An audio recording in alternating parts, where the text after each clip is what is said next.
So you're playing Genshin, you do a 10 pull or a single pull if you're lucky, and you get 5-star Yelan.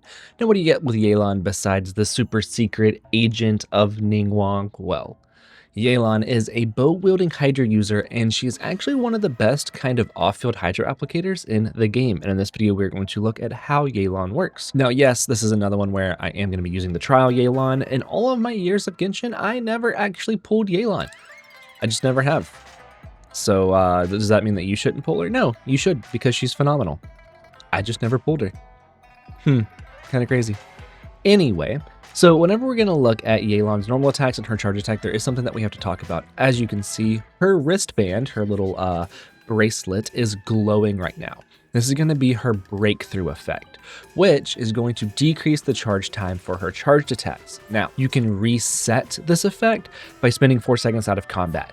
Not 4 seconds off the field, 4 seconds out of combat. However, there is another way to reset this breakthrough effect that is going to come from her skill. But before that, let's show her physical normal attacks, and then let's also show the decreased charge attack followed up by a normal charge attack, still dealing hydro damage. So now we're going to look at her skill. Now her skill has a tap and a hold. If we tap it, she's going to wrap up an enemy in this like hydro thread, pulling it, exploding, dealing a lot of hydro damage. Now, as you can see here, her bracelet is glowing again. That is because her skill has a set chance. It is 34% chance that it will reset this breakthrough effect. And then you can see that we just followed up with a charge attack and we get the decrease in the charge time. Now, as we go through and continue using her skill, you may see it reset, you may not. Again, it is a set 34% chance that it will reset. Now, if we hold it down, it's going to allow Yelan to kind of run around very fast and wrap up multiple enemies. However, this trial does not actually ever have multiple enemies on the field, which is kind of stupid in my opinion. They should have at least put a couple of multiple enemies on the field here, so that way you could see it wrapping up multiple of them with her hold skill, but they never do. It's a bunch of single enemies, so you can't wrap them up. But anyway, if you hold it down, you can run around wrapping up multiple enemies, pulling the thread, boom, dealing hydro damage, right? Same thing, breakthrough effect, 34%. It's not 34% per enemy, it's just a straight 34%. Now that's kind of it for her skill. It's just an instance, a way to kind of do hydro damage, reset your breakthrough, and then build up energy because most of her utility is going to come through her burst. But before we talk about her burst, let's look at her passives. Her first passive is simply just going to give you a max HP increase based on how many different elements you have in your party. So in this one, with having Hydro, Geo, and Pyro, it is going to give her an 18% max HP increase.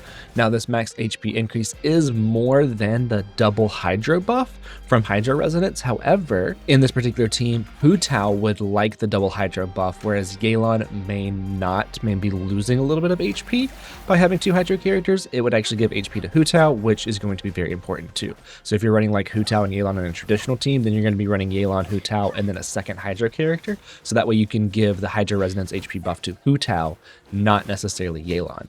And then the other passive is going to be really, really good. It is going to increase your on-field character's damage, all damage, when Yelan's burst is active. So this is going to be really, really good. Yelan doesn't even have to be on the field. So this, just using her burst, is going to increase the amount of damage that like Hu Tao will be doing from vaporize reactions. So now let's talk about why her burst is so good. If we use it, it is going to do an instance of hydro damage, but then it is going to do coordinated hydro attacks with your on-field character's normal attacks, whether that's Yelan herself or, in this team, Hu Tao. You want that off-field hydro application so that way Hu Tao can get vaporize reactions with like her charge attacks and her normal attacks, because that is going to be your main on-field damage dealer. And because of that passive, this burst is also going to be buffing Hu Tao's damage. So Hu Tao's going to be getting a buff from Yelan's passive, hydro application off field from Yelan, and getting a damage buff from the vaporize reaction. So this is why Yelan is so good. You can run Yelan with Hu Tao, you can run Yelan with Malwika, you can run Yelan with Father, you can run Yelan with a lot of people. She's also going to be really, really good for just doing a bunch of hydro application like in Bountiful Core teams and Hyper Blue teams, things like that. So she is a phenomenal off-field hydro applicator. Now, because her utility does come through her burst, it means that we're going to have to use her burst a lot. And that's going to kind of limit what artifacts we might want to run. But luckily, her best in slot is going to be Emblem of Severed Fates, which is a phenomenal artifact set for her. It's going to give an energy recharge buff, and then it's going to increase the damage of your burst based on her energy recharge. So we're getting a 2-for-1 in this set. For the main stats, you're most likely going to be running either an ER or HP Sands, an HP or Hydro Goblet, and then crit rate or crit damage depending on what you need more of. Her entire kit's damage is based on her max HP, so we do want to make sure that we're having enough HP for that. But for instance, in this trial, they are running an ER Sands and an HP Goblet, not a Hydro Goblet. I believe that the difference between HP and Hydro is going to come down to your substats. For weapons, you do have her signature, which is going to be Aqua. This word I'm not going to say, because if I do, you guys are going to get onto me because my pronunciation is not the best.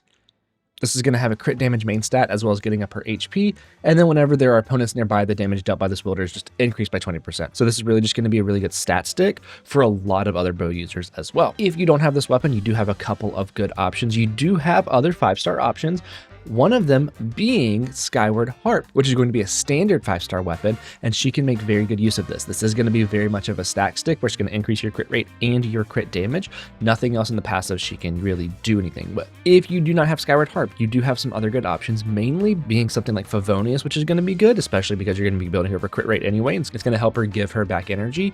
Or you even have Sacrificial Bow, which is going to be like a pseudo C1 for Yelan. Because her C1 gives her a second skill use, this has a chance of refreshing your skill whenever you use it, so you can kind of just have C1 Yelan with this. You do get less ER than you do with like Favonius Warbow, but having that second skill can just still give you enough energy, but then the ER will be lower for Emblem of Severed Fates. So you do kind of need to find like a really good balance. Favonius, I believe, is technically better. It's going to give more ER than something like Sacrificial. And then, of course, you do always have Stringless, especially if you're going to be running her and something like a Bountiful Core team, where you're going to be running her in a Vaporize team where she might get some of the Vaporizes. Then this can actually be really good because you're going to be increasing your EM, which is great. It's going to also increase the damage of your skill and burst, which can just be great anyway. At that point, though, you're going to be heavily investing in ER and HP in your artifacts. Now, you also have this other bow that has like an HP main stat. And I wonder if that can be good just to like build HP, but I still think that at that point you would just rather run an ER than an HP. Now, all in all, that's kind of it. Like, she's a phenomenal outfield Hydro Applicator. She is very, very burst reliant, so of course you're going to be running Emblem, but she also gives that flat damage buff to your on-field character during her burst. So that is one of the reasons why she is so good and why people consider her like the 5-star version of Xingqiu, because yes, Xingqiu does do a lot of off-field Hydro application, but he doesn't give that flat damage buff like Yelan does, which is the thing that makes Yelan better than Xingqiu. Now that's going to be it for this video. Kuki has green hair, I have green hair, and I will see you in the next one.